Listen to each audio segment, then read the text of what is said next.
Happy Spookies, everybody. I hope you're all having a most excellent day. And I briefly just want to talk about a movie that was recommended to me by somebody on Twitter. I cannot recall who. And it's one that I would always see pop up randomly whenever I'm scrolling through Tubi in the horror section.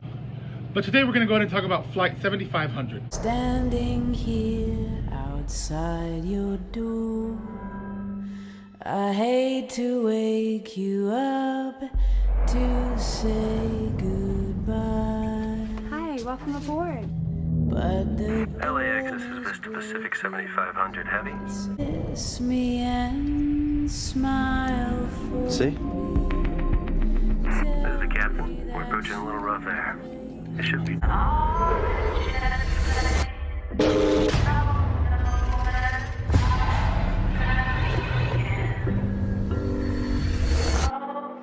Now, this was actually directed by Takashi Shimizu. He's the guy that went and made the Grudge movies, the Japanese and the US version. He also made this like hybrid found footage movie that I saw one time called Mayor Beto. And the cast consists of Ryan Quaten. I did a review of this movie called Glorious a while back with the same actor in it. He's also the guy that plays Jason Stackhouse in True Blood. I just don't know if I'm saying that last name right. Quaten. I don't know. So if I refer to him, I'll probably just call him Jason Stackhouse. Thank you. Thank you. She said she'll have me check over the weekend or something. Oh yeah, she's only here on the weekends. Yeah, that's fine. All right, bro. You guys. The movie also consists of Amy Smart. She was in this movie called Road Trip. I don't know if how many people have seen that movie. She's in that one ridiculous movie, Crank. We also have Jamie Chung. She was in the remake of Sorority Row, which I watched and I was not a fan of. Scout Taylor Compton's in this. She was in Rob Zombie's Halloween. She played Laurie, which I enjoyed Rob Zombie's Halloween too. I'll just say that. We have Leslie Bibb. She was in a movie called The Skulls from back in the day, but most recently I recall her from The Babysitter, which I just watched for the first time. She was the mom in that. God, the funny movie. We have Jeffrey Ferrara, who is the guy from Entourage. He's one of the dudes in Entourage. And then we have an actor here by the name of Alex Frost. I just put him down as annoying guy because he was very annoying and cringe. Now, while I was doing some research, aka looking things up on Wikipedia, this was loosely based off a real life incident of crash of Helios Airways Flight 522. I believe it was a Greek flight. I could have that part wrong. I'm sorry if I do. But apparently there was some sort of issue with the pressure in the cabin or something like that. A bunch of people ended up becoming unconscious. The flight became known as a ghost flight. There was a fighter jet that was sent out to see if anybody was in the plane, and there was like no sign of life except for like one person. And all they can do is, and the flight was on autopilot, so all they can really do is just wait for it to freaking run out of fuel. And you know, that's fucking shitty, dude. That's so scary. And then this guy went and made a fucking movie loosely based on that. I don't know. And really quick, I want to give a huge shout out to MoviePalette.com for going over and sending me this fucking awesome movie palette of The Thing. How do I know it's The Thing? Well, because I chose it, but it also says it right there. Look at this beauty. Now, what's amazing about this is each color has been chosen by each one of their team members specifically to represent a frame from the movie. That's right. Every strip you see here has been chosen in chronological order to represent a scene from the movie in its entirety. So technically, I have the whole movie in one freaking palette. How amazing is that? Also, you know what's really cool? They also gave me a code to share with all of you to get 15% off your order. So go ahead and use Freddy15 when you order to get 15% off. How freaking awesome is that? I just think this is absolutely beautiful. It makes a great gift if you're somebody that's into sort of collecting these type of things and movie posters. Also, it makes an awesome gift for a significant other. They also have a variety of movies from Star Wars to Coraline. So go ahead and check them out. Again, use the code Freddy15 for 15% off. The main cast is basically, Jason Stackhouse and Amy Smart. They're like a couple, but what's going on with them is they have actually split up. And they're joining another couple and did not let them know that they're splitting up because it's like a last minute once in a lifetime trip to Japan. So they're like, you know what, let's just wait for the 3 weeks. We'll get this over with. And then when we come back, we'll let them know that we're done. So that's interesting to see them and how their relationship plays out throughout the incident. Then we have an assortment of other people. You have a newlywed couple. The husband is chill, but the wife is so freaking annoying. You have a couple of stewardesses on the plane. You get to know them a little bit. You have that guy, Alex Frost, annoying dude. Oh man, he was just fucking absolutely cringe. He steals a bunch of cell phones or something, and some girl tries to call him out on it. And the line that he says just had me rolling my eyes so hard, dude. He says like, boomer screwed the pooch, leave it up to Gen Z. There's some dumb shit. I'm like, oh my god, this guy is so annoying. There's also this punk goth looking chick that sits next to the newlywed couple, and right away the wife is just judging her. As well as there's this really odd looking dude in like a business suit, and he's carrying this like sort of wooden lock box. And it kind of fixates on that, and you're kind of like, okay, what's going on with that? But at some point during the flight, they experience some sort of turbulence, and it gets pretty crazy, but things kind of settle down. And shortly after that, that creepy dude that I just mentioned about the wooden box, he kind of starts spazzing out and has like a seizure, and things just get a little paranormal after that. Look, I want to say on my first watch, I had a really good time with this movie. I don't know if I was just completely stoned out of my mind, and I was just like, yo, this is awesome. And then I decided to review it. So I watched it a couple more times, and don't get me wrong, I like it. I'll still recommend it, but I feel it's just not executed like right. I don't know. It just feels a little like disappointing in a sense, because not a lot gets explained.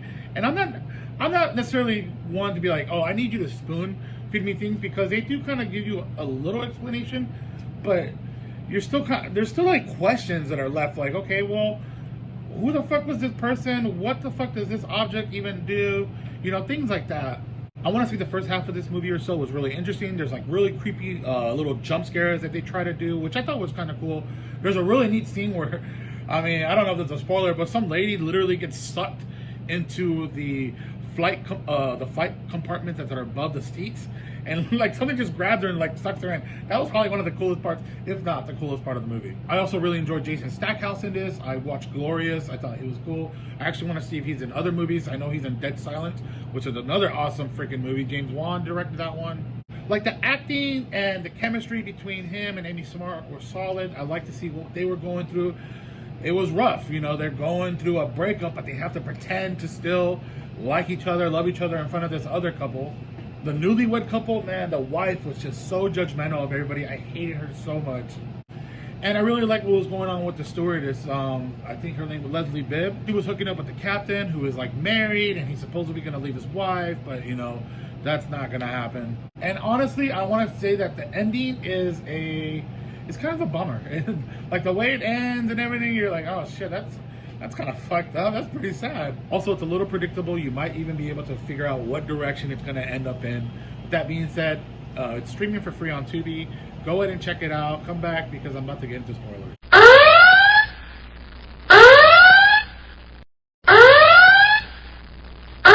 Everybody's fucking dead, dude. They are like stuck in some sort of purgatory state or something. But it all has to do with the creepy guy in the suit with the wooden box. They eventually start piecing things together, if you will, and they go through his belongings and they find the box. And before that, they also find some weird shit, like strands of hair in jars and with like names written on it, like really weird, creepy shit. And that's never explained why that's even there. But he has this doll in the case, and it's a very creepy looking doll. It even moves on its own. It does this little like move at first, and you're kind of like, oh shit, is something going on? But then it just seems like it's an animatronic doll. Very creepy looking, and apparently it's a Shinigami. On the box there's a label, and the goth chick reads it, oh, it's a Shinigami. She gives us an explanation as to what is going on in the movie. Shinigami is like a death spirit. It comes to collect your soul. I really recall that from fucking Death Note. You can only do that when you let go of what's holding you back from moving on or something like that. So they're all sort of stuck in this purgatory state. The end, I don't know, like now that I watch it, it's just kind of silly. It didn't explain a lot. Like it explains that, but who is this guy?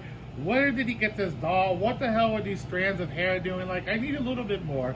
Also, the way they kind of find out everything's going on is it's so abrupt. The movie is short, and that's another thing I kind of liked about it. It's like under an hour and 20 minutes, but I don't know. I think it might need to be a little longer to kind of just get a little bit more information out.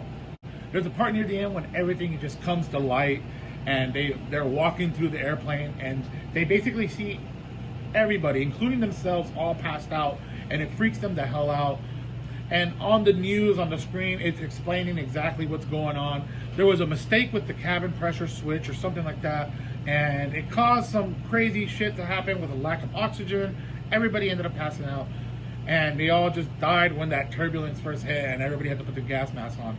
And after that point, everything we've been seeing is just everybody sort of like in their own state trying to go and move on forward, while being like hunted by some sort of like ghostly smoke figure with hands that come out and grab you at certain times. I don't know. It was solid at my first viewing, and then the more, like, I watched it 2 more times after that, and I was like, what? I don't know. It's all right, I guess. But like I was saying, the ghost versions of themselves are watching the news screen, and it's basically explaining what happened. And yeah, there was an airplane actually sent out. You could actually see everybody passed out in the movie, explaining everything about it. But it does end on a bummer because, but I felt like it was a bummer ending. Like it's, but it was a downer of an ending, to be honest, because it's sad. It was a downer of an ending because you just see everybody's fucking dead, dude. There's like no hope. Everybody either has to just let go or they're stuck in purgatory. The main couple, I believe, they end up like reconciling and they let go, and I'm assuming they move forward. But the newlywed wife gets like stuck in like a loop or something. I don't know. It just shows, for whatever reason, it shows her and she can't move forward and she's fucking like doomed. It was alright. I don't know. It wasn't that bad. That's all I can really say. My first viewing, I watched The Stone. I really liked it. I was like, yo, this was awesome. And then I was like, I'm going to review this. And I watched it 2 more times and I was like, it was okay. It was something good. I feel like this video is going on way too long. The phone did not ring once. Thank you, universe. With that being said, please leave a comment. Let me know how you're doing, what you thought about this movie, if you've seen it, or if you're going to go see it. Happy Spookies.